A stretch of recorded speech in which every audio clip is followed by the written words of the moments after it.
Since Batman doesn't have any particular metahuman powers like most of his fellow Justice League members, he's grown quite paranoid through the years. So to compensate for the lack of flashy powers, he came up with contingency plans for almost every single one of the superheroes in his network.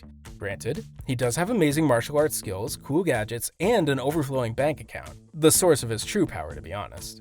What are your superpowers again? I'm rich. But like we've seen in Batman vs. Superman when he was wearing his Mech Batsuit and wielding a Kryptonite Spear, Batman is always prepared to face any possible scenarios involving his allies. But what if they were the Avengers? Let's move to today's first entry and find out. It wouldn't take a lot for Batman to actually outsmart Hawkeye. While Clint Barton is far from being dumb, he doesn't quite have the talent Bruce Wayne has. The billionaire vigilante is not called the greatest detective for no reason, but to be honest, Batman wouldn't really have to outsmart Hawkeye to beat him in battle. The Caped Crusader has been overpowering his DC Comics equivalent Green Arrow over and over again. Batman has caught all of his arrows mid-air and even broken them in half while doing this. He's also cut a few of them simultaneously with his gauntlet fins, so chances are the same would apply if he was fighting against Hawkeye. The trick to defeat Hawkeye is to get close to him. While throwing a few batarangs might get the archer distracted, Batman could easily find a way to make one of those explode upon impact, making Hawkeye lose his balance and fall. Batman just has to sling his way over there and show off his amazing martial arts skills. Sam Wilson, or the new Captain America, Thank you. has come a long way since his Falcon days, but while he's quite a skilled pilot, he's still just a regular human being. While he is one to handle crises with calm and a leveled head, he never really had the chance to show any great tactical talent. I knew it, Falcon. Yes! Or at least nothing in the likes of what Bruce Wayne or even Helmut Zemo would achieve. Wilson might just be too good of a guy to manipulate people. And without super soldier powers, that might actually cost him his life down the road in the MCU. The trick to defeat him would simply be for Batman to ride his Batplane and throw as much firepower as his vehicle could muster, blowing away Wilson's Exo-7 wings and most probably taking him with them to the grave. I feel like Black Widow never got the praise she deserved. She's been in the MCU for far longer than a lot of the characters, she's shown to be a reliable and skilled Avenger, and on top of that, sacrificed herself to get the Soul Stone. Thankfully, she's getting her own solo movie, which should be released in a couple of weeks, if things go according to plan. But let's return to this video's main topic. Could Batman outsmart Black Widow? Could he win in a mind game against the woman who tricked Loki, the god of mischief himself? That is quite the tricky one. I think if both were to play that game, it would really be a tight race. But Batman, being the overprepared man he is, he would probably have thought of 1,000 different ways to bring her down before the fight even happened. So with a combination of wit, combat skills, and equipment, he could easily use explosive pellets to electrocute her, which would weaken her for the ensuing duel.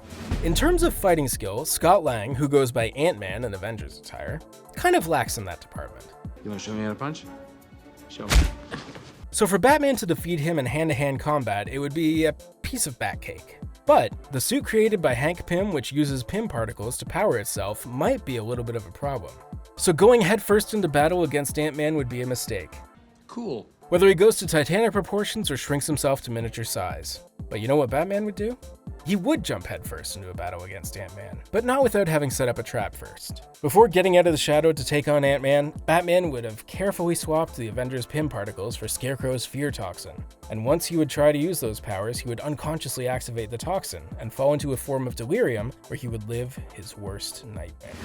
While the Falcon and the Winter Soldier have shown the negative effects the Super Soldier Serum can have on people's lives, I'm pretty sure Batman wouldn't hesitate 1 second to take it, if he had to take someone he feels that could be a threat.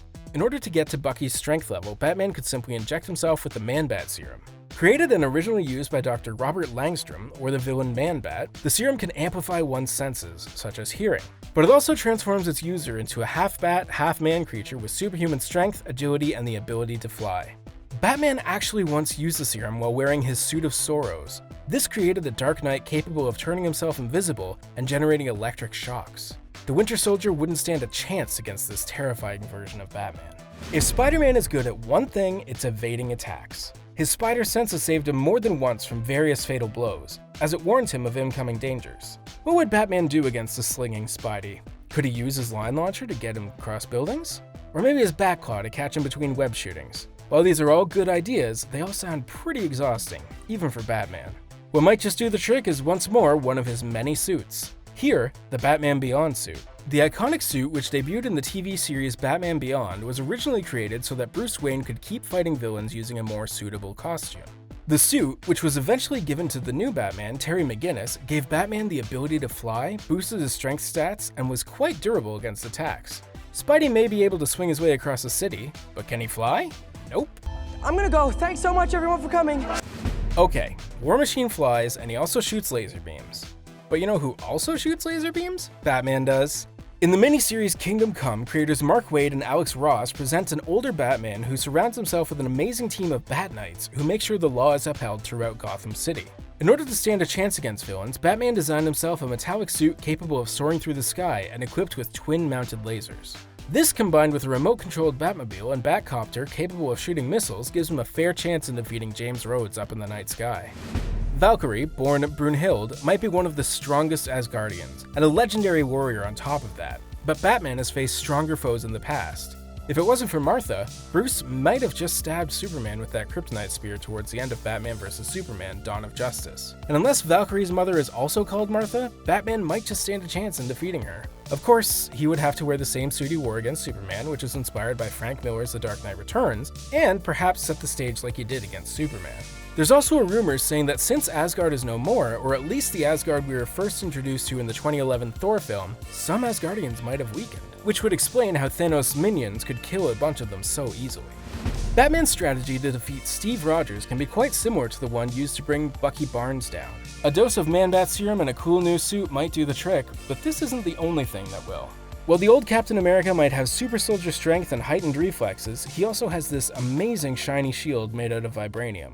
Since it acts both as an offensive weapon and as a defensive shield, the thing needs to be taken away first and foremost. Let's just say Spider-Man and Iron Man had taken the right approach when stealing Cap's shield in Civil War.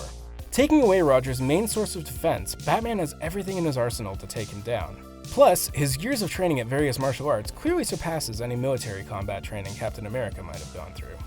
It might be easy to take away Cap's shield, but a bit harder to take Black Panther's full vibranium-made suit. Now that Wakanda is open to the world, Bruce Wayne might easily get his hands on vibranium and create his own vibranium Batsuit in order to go one-on-one against Black Panthers. Or, he could use the power of sound.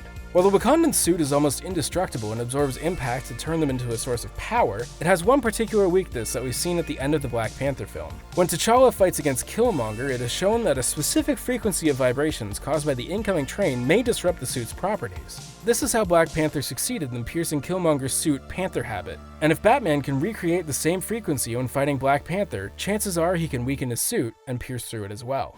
Vision might be very powerful, but he does have some weaknesses that Batman could take advantage of. First, he seems highly susceptible to electricity, as seen when Hawkeye sets an electric arrow trap, which stunned him for a few seconds before he broke it off using the Mind Stone.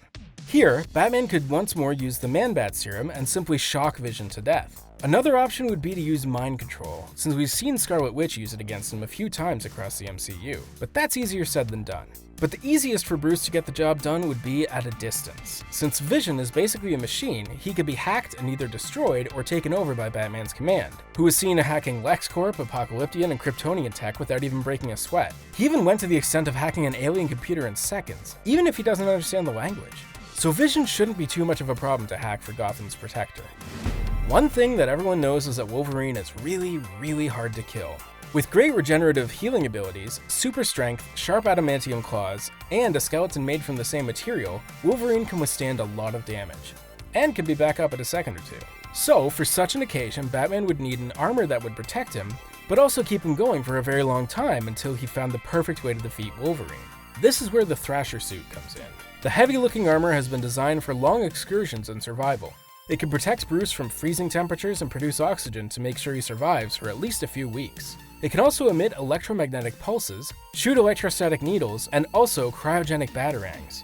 So with a little patience and maybe an upgraded adamantium-made Thrasher suit, Batman could definitely beat the impulsive Wolverine. In many ways, Tony Stark has a lot in common with Bruce Wayne. He's rich, in the public eye, loves to play the superhero, a lot of cool tech to fight crime. But what Bruce has that Tony doesn't is a secret identity. Bruce is extremely cautious about basically every single detail of his life. Carefully showing another persona to the world, he keeps his true identity safe from anyone he might have pissed off. While Tony revealed willingly who he was to the world, and even invited his enemies to come find him in his Malibu mansion, which they did and completely destroyed, Batman would go after Tony, not after Iron Man. By first bringing down his empire, and money, Just like he used corporate takeover tactics to take down LexCorp, he would do the same with Stark Industries. This would take away a lot of resources Tony has, well, not all, but enough for Batman to be able to find a way to get into Tony's system, hack his suits, and auto-destruct them. You're gonna have to take this into the shop.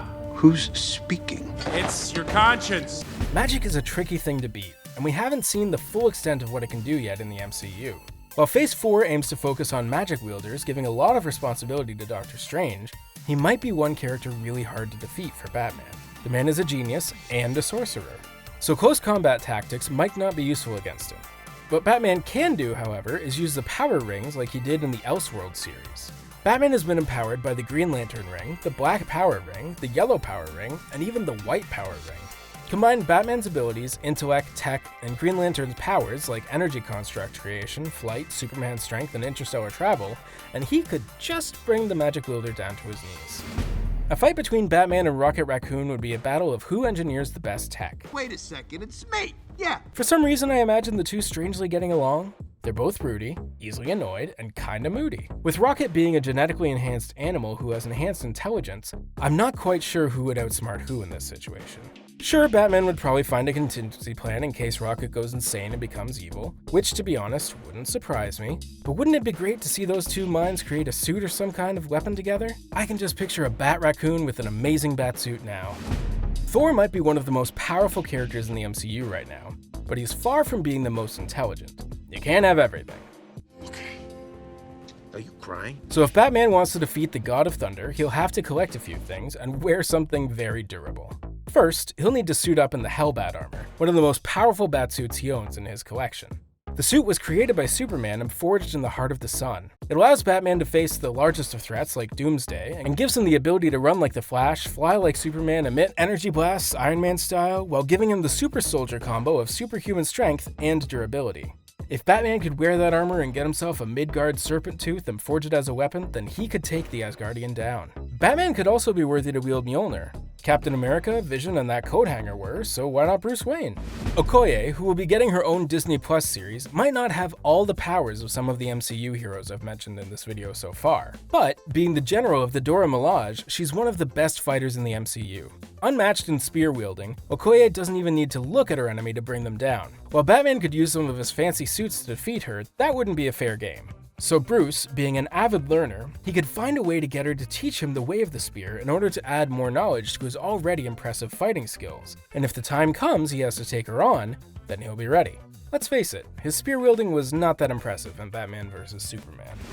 Wanda has just recently unlocked formidable power by becoming the Scarlet Witch in the TV series WandaVision.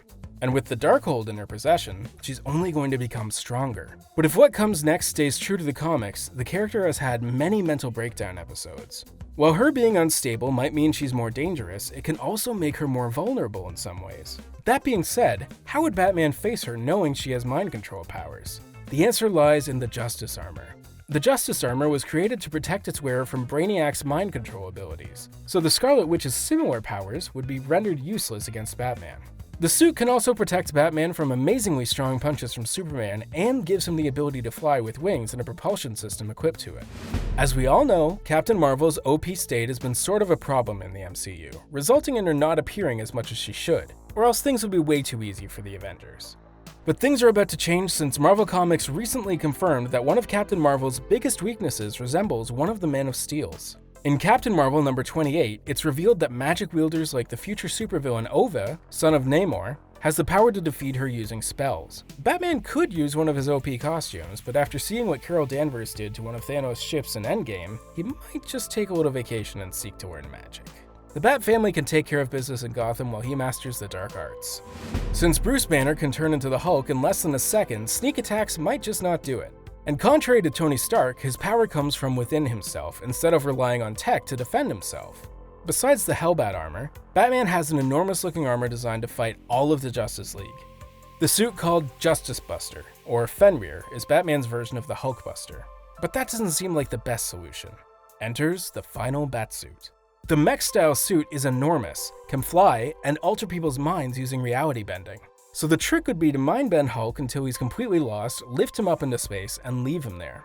While not a permanent solution, this could keep the Hulk away for a while.